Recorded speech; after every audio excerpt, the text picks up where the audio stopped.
And again, this is something else that comes with time and practice. And by that I mean how quickly you can execute shading in any given area on a tattoo without overworking the area or spending too much time on it. And this is something that is going to vary from person to person. You know, there are clients that do have vastly different skin types and surface tensions on their skin, which will create scenarios in which it's virtually impossible to get away with filling in or shading in an area with only 1 or 2 passes, just because their skin, due to certain lifestyle choices, for example, tanning constantly, being in the sun all the time, excessive exposure to anything damaging to your skin virtually is going to cause your skin to toughen up and create a very, very difficult working environment, for lack of a better word. And because of that, you're going to have to work a lot harder to get the tattoo to stay in the skin correctly. And again, the direct result of that is having to spend more time on the skin, creating a longer healing time, thus a slightly less vibrant, cleaner version of the tattoo.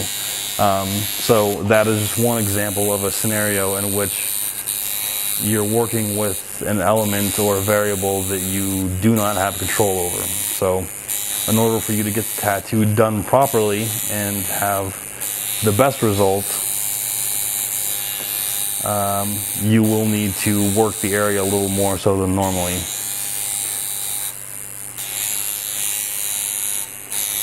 And when you're facing situations and scenarios like this, there's really no solid, good, best answer as far as how to go about dealing with that.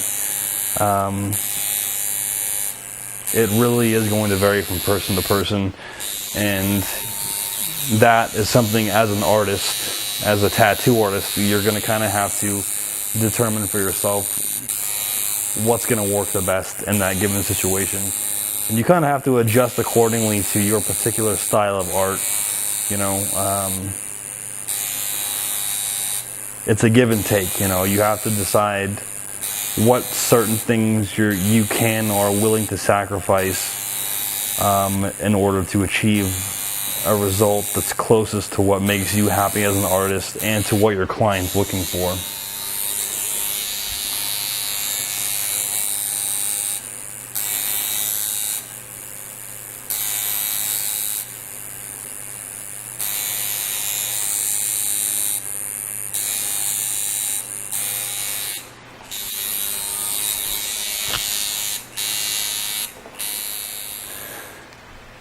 Okay, and it's always good once you believe you're finished to go over it one last time with the paper towel and make sure you get it very nice and clean and wipe off any excess ink or ointment, plasma, all that stuff. Get it nice and clean and just give it one last final go over and make sure you didn't miss any little spots or have any little areas of shading you need to touch up, etc. But I believe that's going to do it. And the black and gray piece is now all nice and wrapped up. And I will be moving on to the color version next.